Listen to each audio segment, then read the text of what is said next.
HOA tried to fine me $5,000 for my ugly garden. But what happened next turned everything around. I couldn't believe it. $5,000 for a garden that was just a little different? But what happened next? The city contacted me. And what they said? You won't believe it. My ugly garden became worth $500,000. And that's when things got crazy. Just wait until you hear what the HOA did next. Are you ready for the twist? Welcome back to HOA Unit. And today, I've got a story for you like no other. I'm Mark, a regular guy living in a quiet suburban neighborhood. And what happened to me? Well, it all started with a simple garden. Little did I know, this garden would throw me right into the heart of an HOA power struggle. But before we dive into that, let me set the stage for you. Because this story, it's got a twist you won't see coming. I couldn't believe it. How could this be happening to me? A fine, a huge fine, $5,000, all for a garden. A garden that, to be honest, wasn't anything special. Sure, it wasn't some pristine, perfectly manicured lawn, but was it really worth $5,000? It didn't make sense.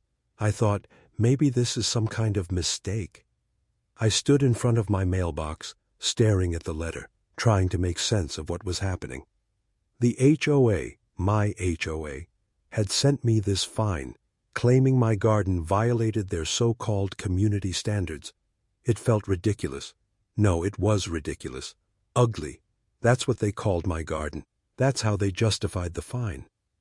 It wasn't like I had a wild jungle growing out front. I had flowers, yes, but they were vibrant, alive, and colorful. Sure, there were a few weeds here and there, but who didn't have weeds? Everyone had a little something growing out of place in their garden, right? So why was mine so special? I couldn't help but think the whole thing was personal. Had I pissed someone off in the HOA? Had I broken some unwritten rule? I walked back to my porch, staring at the letter. I wasn't the only one who got fines, but $5,000? That was a lot of money to spend on something that should have been a simple mistake, right? I didn't know what to do. I thought about ignoring it at first, just throwing it away and pretending I hadn't received it. But something told me this wasn't the kind of situation you just ignore. This was serious. So I did what anyone would do. I called the HOA office. I waited for what felt like an eternity before someone picked up. It was Mrs. Johnson, the HOA president. Her voice was just as condescending as I remembered from the few meetings I had attended. She sounded calm, too calm, as if she knew exactly what was coming. "Hello, this is Mrs. Johnson. How can I help you?" she said, as if I was calling for a simple issue.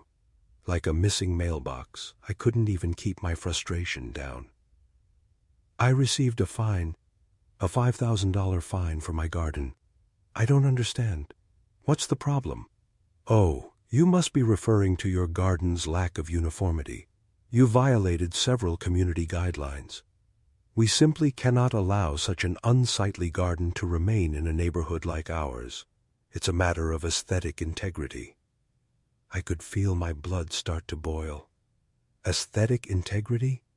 You're fining me $5,000 for a garden? This is ridiculous. I've seen worse gardens in this neighborhood. Way worse. Why am I being singled out? She didn't respond right away. There was a long silence. Then she said something that threw me off. "We are simply protecting the value of the neighborhood." I was quiet for a moment, just trying to understand what she was saying. Protecting the value of the neighborhood? How was my garden affecting property values? It made no sense. "I've been here for years," I said finally. "You've never had a problem with my garden before. Why now?" Again, silence. She finally spoke again, her voice colder than before. "We've had several complaints, and the board has decided to take action." Complaints? Who the hell was complaining? I knew my neighbors, well, most of them, and no one ever said a word. I never even knew there was an issue. So why now? I could feel the frustration building up again. I wasn't going to let this go. "I want to appeal the fine," I said firmly. She sighed, as if she had heard this before. "You have every right to appeal, but it's unlikely the board will change its mind. We've had experts come in." I didn't want to hear any more. "I'll be in touch," I said, hanging up before she could say anything else. So there I was, standing in my own front yard, staring at what was supposed to be a simple garden, now turned into some HOA battleground. I couldn't wrap my head around it. Was my garden really that ugly? Or was something more sinister going on? The next day I woke up to a surprise. Another letter from the city. This one wasn't about the fine. No, it was something much stranger. The city itself, was considering my garden for historic landmark status. Wait, what? Historic landmark? My garden? I almost laughed. It seemed like a joke, but as I read on, it hit me.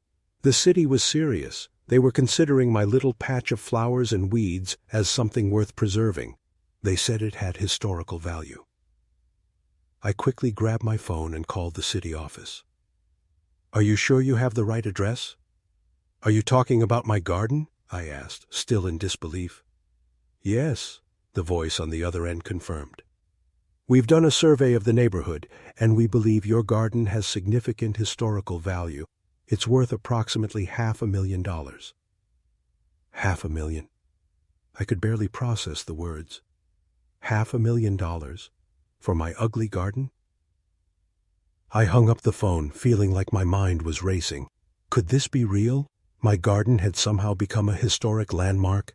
The same garden the HOA just fined me for. Something didn't add up. I felt like I was in the middle of some strange dream. Was this all a coincidence? Or was there something deeper going on? I walked back to my garden, staring at it again. It looked the same as it always did. The flowers, the overgrown bushes, the weeds. And yet, somehow, it was now worth $500,000. What did this mean for me? What was the HOA going to do? They had already fined me. Now the city was recognizing my garden as a historical site. Was I really going to get away with this? Or was this just the beginning of something much bigger? The confusion swirled in my mind. I wasn't sure where this was going, but I had to find out. And I had a feeling that things were about to get much more complicated. What would you do if your ugly garden suddenly became worth $500,000 and the HOA tried to fine you for it? Would you fight back, or would you let them win? The next few days were a blur. I was caught in a whirlwind of confusion and disbelief. My garden had somehow gone from a simple eyesore to a historic landmark overnight. I wasn't sure whether to laugh or scream. But there was one thing I knew for sure. The HOA was not going to let this slide. They couldn't. Their pride was on the line. They were the guardians of this neighborhood. At least that's how they liked to see themselves. And I was the thorn in their side now. I didn't have long before I had to figure out what to do. I wasn't just going to let this fine stand, especially not after the city had just named my garden worth $500,000. The more I thought about it, the more ridiculous everything seemed. How had it all spiraled out of control so quickly? One minute, I was just trying to grow a few flowers, and the next, my garden was worth more than the house itself. I decided to pay another visit to the HOA office. I had to see Mrs. John. Son face to face, there. Was no way she would let this go without a fight, and I wasn't planning on backing down either. When I arrived, she was in her usual spot, sitting behind her pristine desk, looking like the queen of her suburban kingdom. Her office smelled like fresh coffee and something that I couldn't quite place. Maybe it was power. Her eyes locked onto mine as I walked in. She didn't smile this time. In fact, she looked annoyed. "I see you've decided to show up again," she said, her voice dripping with disdain. "I wasn't there to play games. I got your letter, the one fining me $5,000 for my garden." I let the words hang in the air. And then, just the next day, the city tells me my garden is a historical landmark worth $500,000. So I'm here to find out what exactly you plan to do about it. Mrs. Johnson's eyes narrowed. For a moment, I thought she might explode. But she kept her cool. She always did. "You think this is funny?" she asked, standing up from her desk and walking over to me. "You think the city can just come in here and start calling anything historic?" She paused for a moment, her voice growing cold. "This neighborhood is my responsibility. It's my job to keep things in line. Your garden, this eyesore, is a problem. And you think the city's stamp of approval changes that?" I wasn't backing down. "Well, it does seem to be a problem for you, doesn't it? The city wants to preserve it while you're trying to destroy it." She didn't respond immediately, but her face turned red with frustration. I could see she was struggling to find something to say. And then it hit me. She was losing control. For the first time since this whole mess started, I saw doubt in her eyes, and that gave me power. "You've made a huge mistake," I said, looking her directly in the eye. "And I'm not the only one who noticed." Her expression flickered. "What do you mean?" "I mean this," I said, pulling out the city's letter. "You've got a problem on your hands. This isn't just about a garden anymore. People are going to start asking questions. The city won't be the only ones interested in preserving this historic landmark. You've got to consider the bigger picture here." She took the letter from me, scanning it quickly. The color drained from her face. I knew she was realizing the gravity of the situation. "You can't just sit here and pretend like nothing's happening," I added. "You've made an enemy of the city, and you're not going to be able to sweep this under the rug." There was a long pause before she spoke again. "You think you're the hero in this story?" she said, her voice dripping with sarcasm. "This neighborhood isn't some playground for you to win a battle in. You may have a piece of paper from the city, but that's not going to stop me. I'll make sure that garden is gone, one way or another." I could feel the tension in the room. It was thick, like the calm before a storm. I didn't flinch. "We'll see about that." I turned to leave, but as I reached the door, Mrs. Johnson's voice stopped me. "Don't think this is over," she said, her words cold. "I will do whatever it takes to protect this neighborhood from people like you." Her words were chilling. But I wasn't afraid anymore. I had a powerful ally now, the city. And if the HOA thought they could intimidate me, they were wrong. I wasn't going to back down. Not now. Not after everything that had happened. I walked out of the office, my mind racing. I knew this wasn't going to be easy. The HOA had power, but I had something even stronger on my side. I had the truth. I had the city, and I wasn't going to let them take that from me. Over the next few days, things started to escalate. I received more letters from the HOA demanding that I remove my garden immediately. They called it an eyesore, a blight on the neighborhood. The threats got more serious. They even mentioned legal action. But I wasn't backing down. I had my garden, I had the city, and I wasn't going to let anyone take it from me. Then I received a strange phone call. It was from a reporter. Apparently word had gotten out about my garden being named a historical landmark. The reporter wanted to do a story on it. They wanted to know my side of things. At first, I hesitated. I wasn't sure if I wanted to bring more attention to this. But then I realized something. This was my chance to turn the tables, to shine a light on the HOA's corruption, to expose the lengths they were willing to go to just to control a neighborhood. So I agreed to the interview. And just like that, the battle was on. It wasn't just about my garden anymore. It was about something much bigger. It was about standing up to the HOA. It was about fighting back against a system that thought it could control every aspect of our lives. The question now was, how far was I willing to go? How much was I willing to risk to make sure that my garden stayed and that the HOA paid for what they'd done? What would you do if the HOA started threatening you and your property? Would you fight back, or would you let them win? I had no idea just how far the HOA was willing to go, but I was about to find out. I thought the worst was behind me, but the storm was only starting to brew. And as the days passed, I realized I wasn't just dealing with a petty HOA president anymore. This was something much bigger, something darker, something that would shake the whole neighborhood. The phone call from the reporter was the tipping point. Once the media caught wind of the city's decision to make my garden a historic landmark, everything spiraled out of control. News outlets, local bloggers, and even a few curious neighbors started asking questions. I couldn't believe how fast the story spread. And that's when the HOA made their move. I was sitting in my living room, trying to figure out how to handle the media buzz when my phone rang again. I glanced at the screen. It was Mrs. Johnson. I wasn't surprised. I braced myself for what was about to come. "What now?" I answered, trying to keep my voice steady.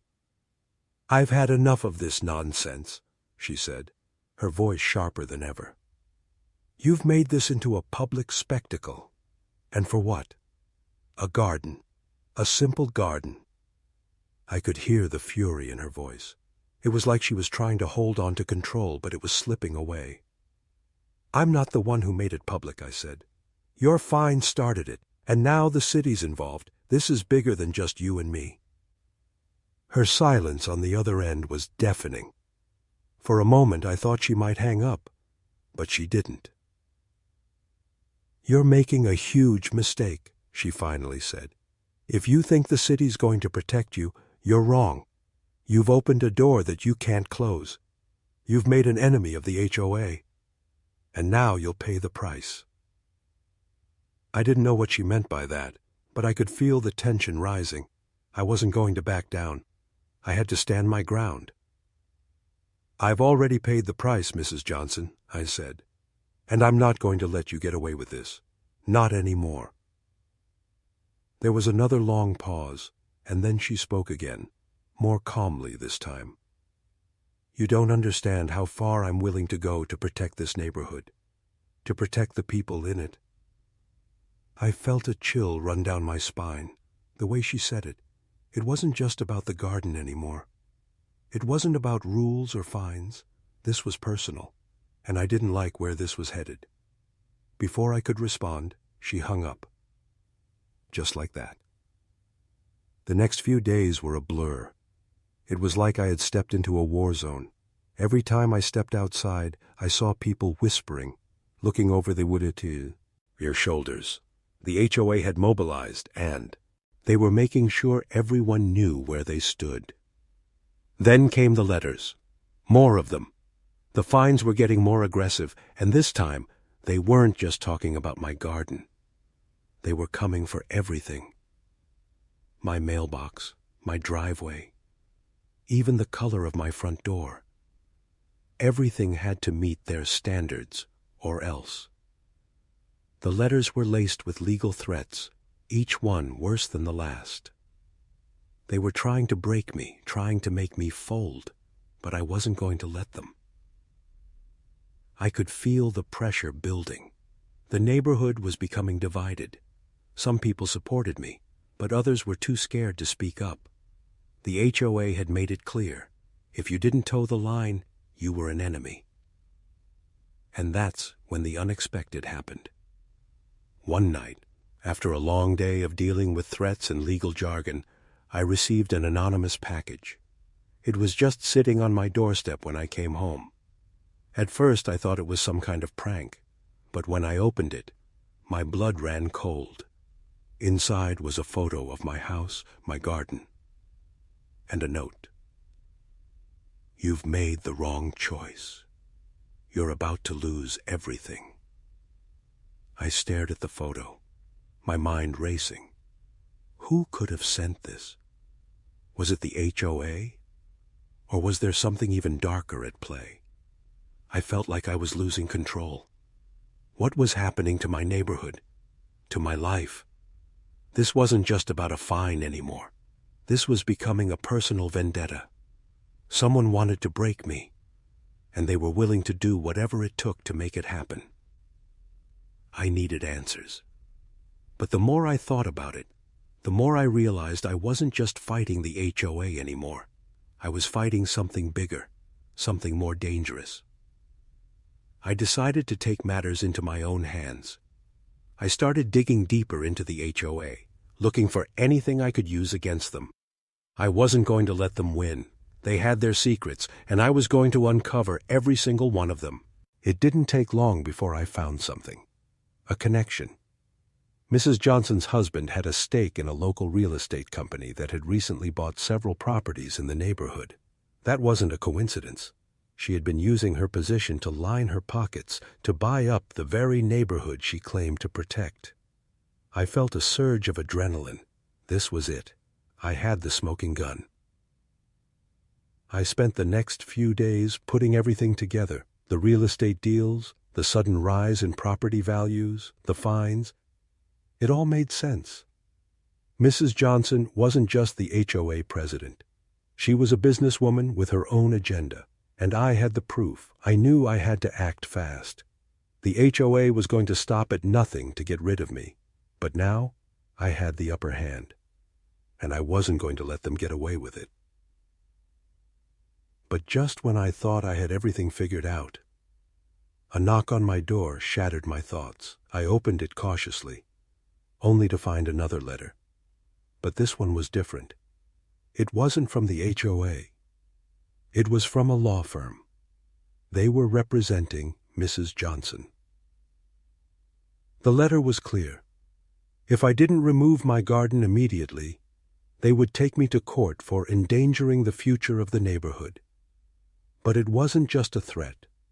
The letter went on to say that if I didn't comply, they would sue for damages, and they would make sure I paid. I stared at the letter, my heart racing. What were they planning? How far were they willing to go to protect their secrets? And then it hit me.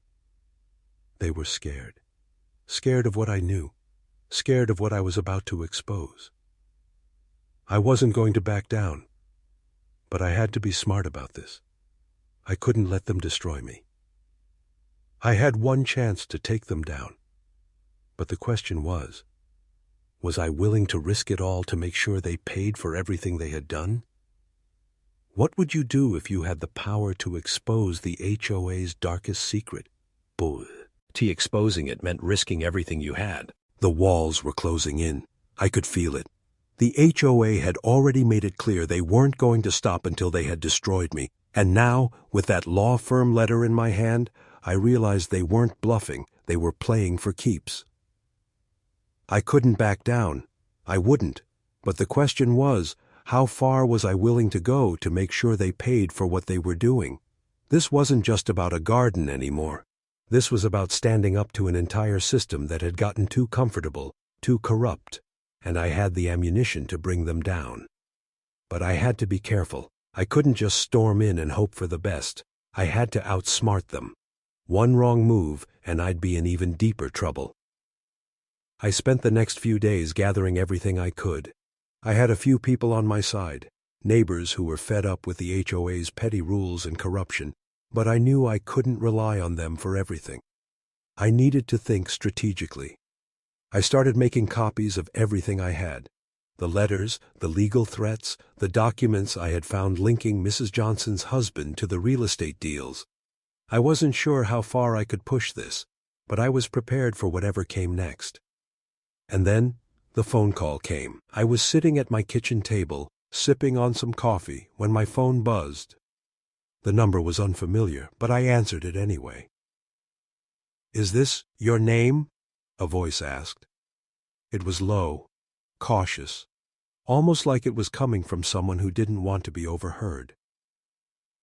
"Yeah. Who's this?" I'm I'm a friend of a friend. I've been following what's been going on in your neighborhood, the voice said, and then paused.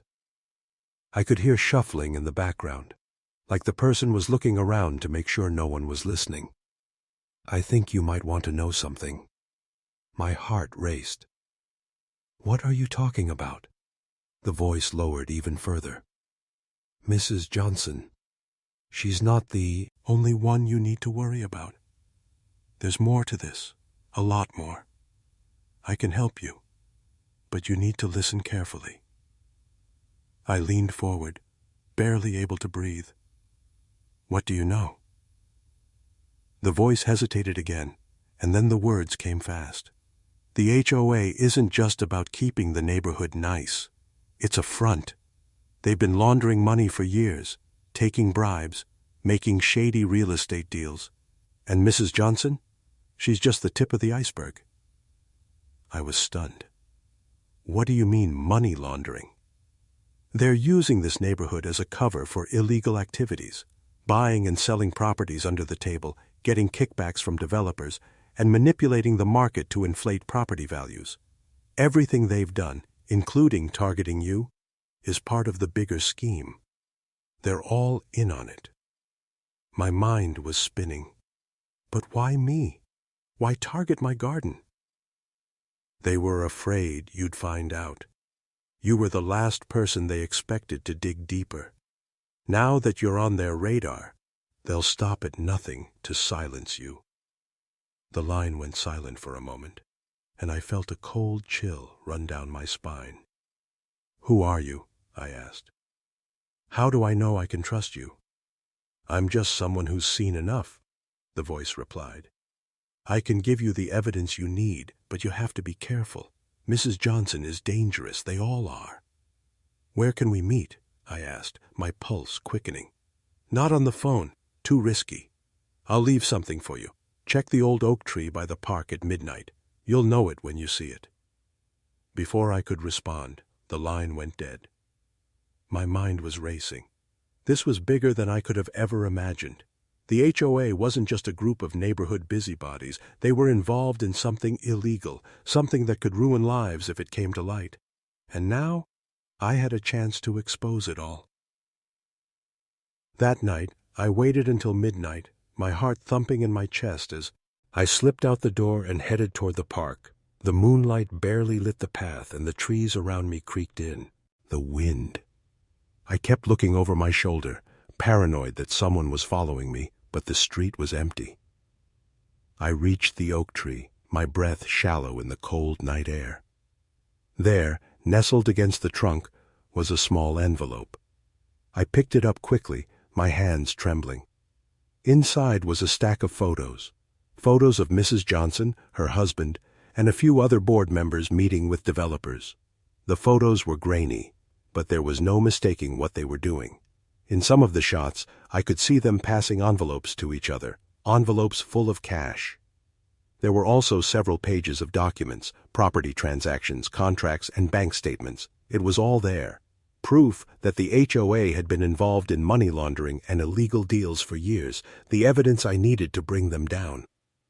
But as I stood there, holding the envelope, a sinking feeling settled in my stomach. What now? What was I supposed to do with this? I had the proof, but if I took it to the police, the HOA would destroy me. They'd find a way to silence me before I could even get a single word out. Suddenly, I heard footsteps behind me. My heart skipped a beat, and I whipped around. But there was nothing, just the empty park. I stuffed the envelope into my jacket and quickly left the park, my mind racing. I had to be smart. I couldn't rush into this. Whoever was behind that phone call had helped me. But now I was in deeper than I'd ever been. The stakes were higher than ever. I had proof of their crimes, but I had to tread carefully. One wrong move, and I'd be the one who ended up paying the price. And then it hit me. What if I could turn the tables on them? What if I could use their own dirty secrets against them? What if I could expose them to the world without getting caught? But that would take planning. And a whole lot of risk. Was I willing to risk everything? Was I ready to take down the HOA for good? The days after I found the evidence were a blur. I couldn't stop thinking about what I had in my hands, the photos, the documents, the proof. I had everything I needed to take down the HOA, but it wasn't just about exposing their corruption anymore. It was about survival. I knew that once I made this move, there was no going back. The HOA wouldn't just accept defeat, they'd come for me. I spent the next few days in a daze. Every time the phone rang, my heart raced. Every knock at the door sent a jolt through my body.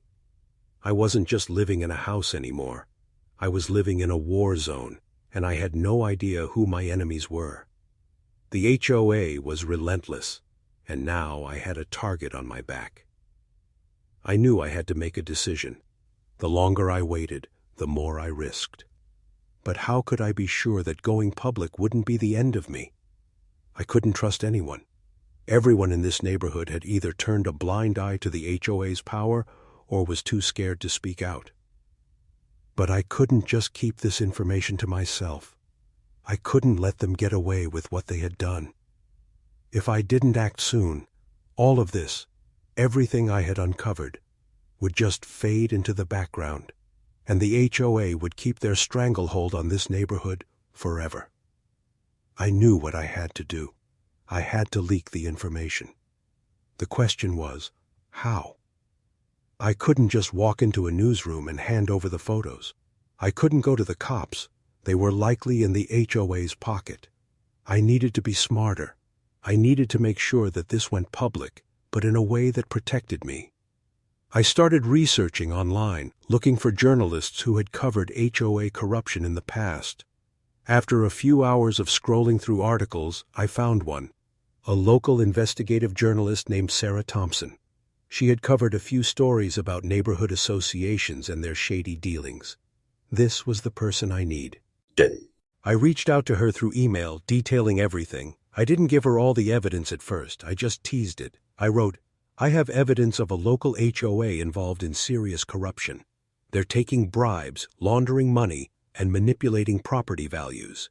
If you want the full story, I can provide you with the proof, but you need to keep this anonymous. Trust me, this could go public in ways you won't believe."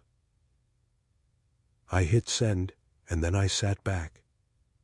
My mind raced with what I had just done. Was I really about to risk everything for this? What if Sarah wasn't as trustworthy as I hoped? What if the HOA found out what I was up to? That night, I barely slept. Every time I closed my eyes, I imagined Mrs. Johnson storming into my house, dragging me out of bed and hauling me off to court. I couldn't shake the feeling that something was watching me. I kept hearing faint sounds, footsteps, whispers, like the HOA was closing in on me. But when I checked outside, nothing was there. The next morning, I woke up to a message. It was from Sarah. "We need to talk. Meet me at the coffee shop on Main Street in an hour." I didn't waste any time. I drove straight to the coffee shop, trying to keep my nerves in check. When I walked in, Sarah was sitting at a corner table. She had the look of someone who had seen a lot of things, tired but sharp. Her eyes lit up when she saw me. "You're the one with the story," she said, without wasting any time. I nodded, sitting down across from her. "I have proof. I know everything. The HOA, the money, the manipulation, all of it." She raised an eyebrow. "You've got proof? I'll be the judge of that." I pulled the envelope out of my bag and slid it across the table to her. She opened it carefully, scanning the documents inside. I watched her face closely. For a moment she didn't react, just looking at the photos and papers like they were just another set of documents. But then her expression changed. Her eyes widened, and I could see the wheels turning in her head. "This is big," she whispered. "This is huge." I leaned in. "I told you, the HOA has been running a scheme for years. They've been taking money from developers, inflating property values, and pushing out homeowners who don't fit their standards. It's all right here. Sarah nodded, her fingers tapping on the table as she processed everything. You know this could destroy them, right? She asked. If I run this story, it's going to get ugly. The HOA won't just sit back and let it happen. I know, I said, my voice steady. That's why I need to stay anonymous. I can't afford to be seen. I can't risk them finding out who I am. She looked at me carefully as if weighing her options. If I go public with this, there's no turning back. Your life as you know it will be over. The HOA will come after you with everything they've got. I nodded. I'm ready for that. They've already made my life a living hell. They've gone too far, and it's time someone put a stop to it. Sarah stood up, gathering the documents. You've got guts. I'll make sure this gets out there, but you're going to need to lay low for a while. The HOA is going to notice when this hits the press. I know, I said. I'll be careful. We exchanged a quick handshake, and then she left. I stayed in that coffee shop, staring out the window, wondering what was going to happen next. I had given Sarah the evidence. Now it was up to her to expose the truth. But there was one thing I was sure of. Nothing would ever be the same again. That night, as I lay in bed, I kept thinking about what Sarah had said. Your life as you know it will be over. The HOA would come after me. They would try to silence me, but I had already made my choice. I couldn't back down. And then it hit me. What if Sarah was just using me? What if this was all part of some bigger game? What if I was walking straight into a trap? The following days felt like a slow, suffocating crawl. Every ring of my phone, every knock on my door, every time I heard footsteps outside, my heart would race. The HOA knew I had something dangerous. But what if they knew everything? What if they had already found out about the leak to the journalist? The possibility gnawed at me. I had to stay vigilant. I couldn't let my guard down. Then the news broke. I was sitting at my kitchen table, sipping my coffee, when my phone buzzed. It was an alert from the local news website.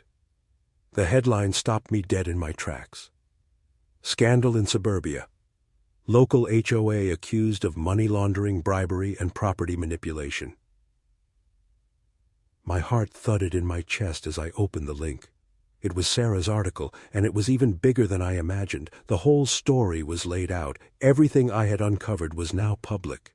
She had included the photos, the documents, the damning proof of the HOA's involvement in shady real estate deals, taking bribes from developers, and manipulating property values.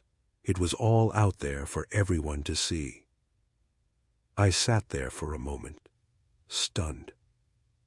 This was it. This was the moment I had been working toward. But at the same time, a new kind of fear washed over me. The storm I had unleashed was only just beginning. The HOA was powerful, and they wouldn't just let this slide. They would come for me. Hard. As I scrolled through the article, I saw my name mentioned. Not directly, but anyone who had been following the story could easily put the pieces together. The article was full of quotes from anonymous sources who had claimed that the HOA was being investigated for a series of illegal activities, but no one could have known the specifics without my evidence. I was the source. My name wasn't on it, but it didn't take a genius to figure out who had brought it all to light. I grabbed my phone and checked my messages. There was one from Sarah, time-stamped just minutes after the article went live.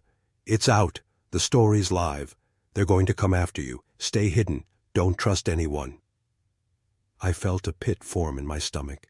Stay hidden? Was I really supposed to just go into hiding now that the truth was out? I had exposed the HOA for their crimes, but now I was the one who was exposed. I could almost hear Mrs. Johnson's voice in my head. You've made an enemy of the HOA, and now you'll pay the price. Suddenly, my phone buzzed again.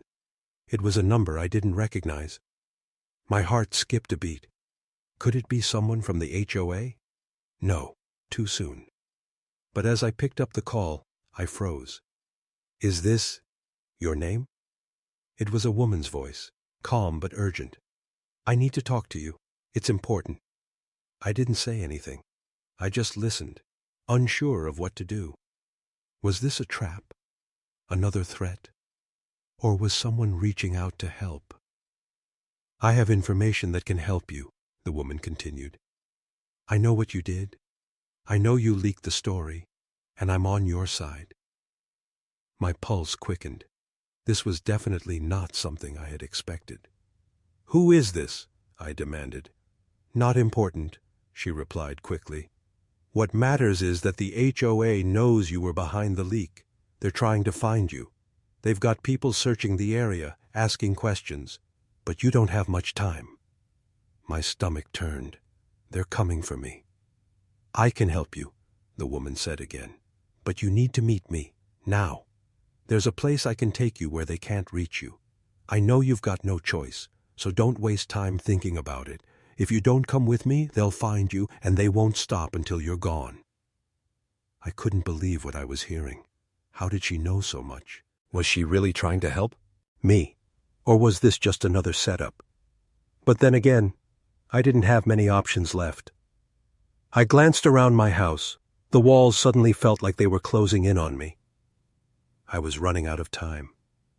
The HOA would be coming soon, and if I didn't move fast, I'd be caught in their trap. Where are we meeting? I asked, my voice low and cautious. I'll text you the address, she said. You'll know it when you see it. I hung up without another word. The message came through a few seconds later. An address, nothing more. I grabbed my jacket and rushed out the door, checking my surroundings before I left. Every shadow felt like a threat. Every car on the street looked suspicious. But I had no choice. I had to take the risk. I had to find out who this woman was, and whether I could trust her. I drove in the direction of the address, each turn making my anxiety worse. The streets felt unfamiliar, the neighborhood growing darker with every passing minute. Was this really a safe place, or was I walking right into a trap? When I arrived, it was a small, run-down building on the edge of town, the kind of place you'd normally avoid. It looked like an old warehouse, nothing fancy, nothing inviting. I took a deep breath and approached the door, my mind racing. The door creaked open before I could knock. A man stood in the doorway. He was tall, wearing a dark coat that looked too heavy for the season. He didn't speak, just motioned for me to come inside. I hesitated for a moment, but I had come this far. I stepped inside. The woman was waiting for me inside. She was older, sharp-eyed, with a no-nonsense attitude that made me feel like I was already in deep water. "You came," she said, a hint of approval in her voice. "That's a good start. What do you want from me?" I asked, my voice shaking slightly. "We need to finish what you started," she replied, "but it won't be easy. The HOA isn't just going to disappear. They've got too much power, too many connections. If you want to take them down, we need to play their game, and you're going to need help." I felt my chest tighten. Play their game? What did that even mean?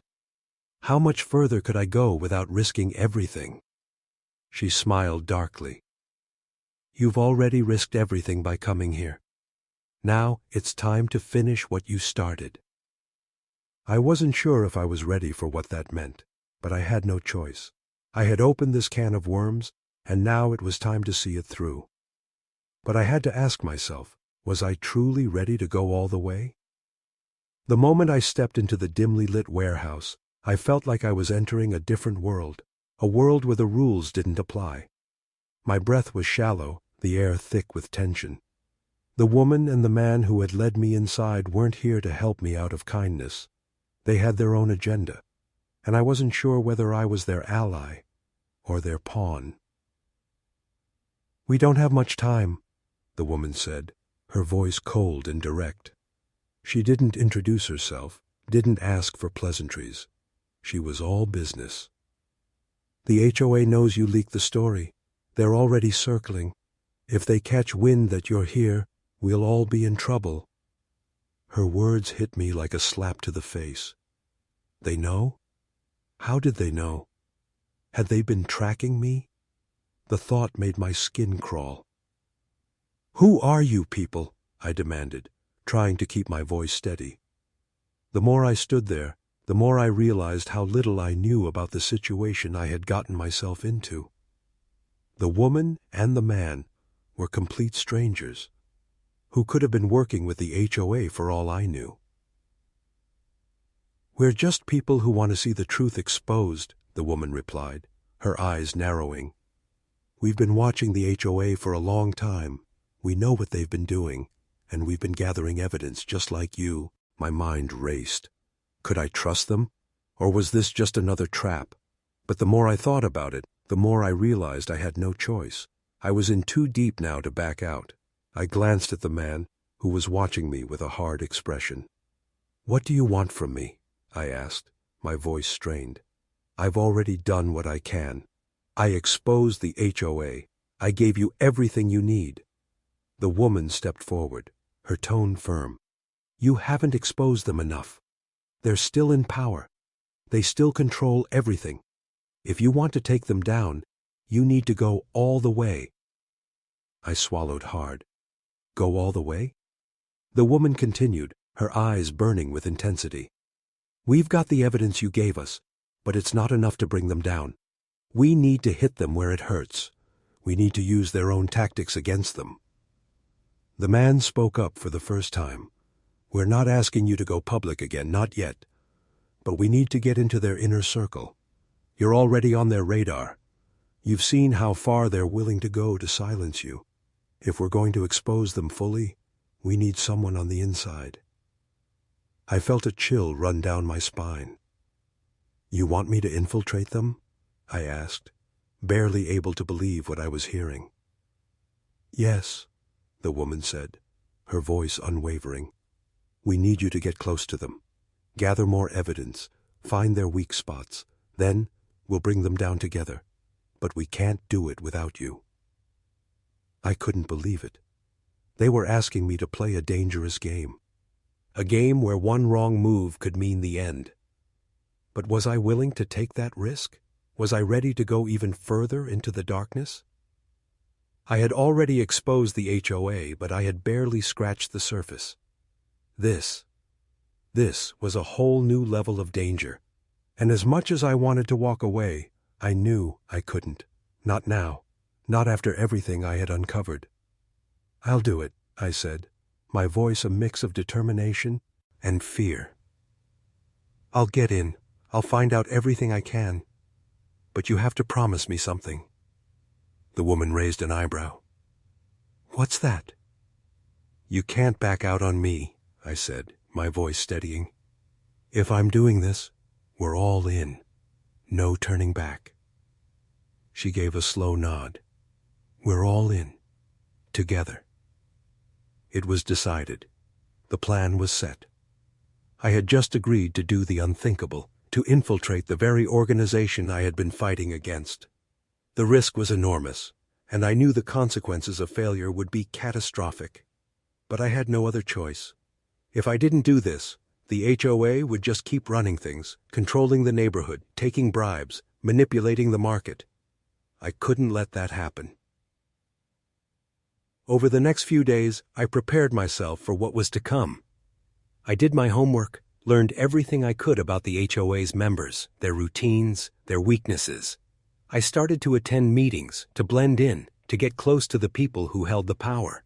But I couldn't shake the feeling that I was being watched. Every move I made felt like it was being scrutinized. And then, one evening, as I was leaving a meeting, I spotted something that made my blood run cold. Mrs. Johnson was standing by the entrance, talking to someone I didn't recognize. She glanced in my direction, and for a brief moment our eyes met. It wasn't just a glance. It was a stare, sharp and knowing. She knew who I was. She knew exactly what I had done. I froze, my heart pounding in my chest. Was this it? Had I been caught? I didn't know if she was just suspicious or if she had already figured me out. But something in her eyes told me that this wasn't just paranoia. She was onto me. I didn't stick around to find out. I turned quickly and walked away, trying to keep my face neutral. But inside, my mind was racing. How much did she know? How far had she gone to track me down? I had just made a dangerous move, one that could cost me everything. I couldn't afford to be caught. Not now. Not when I was this close to taking them down. But the question lingered in my mind. Was I already too deep to escape when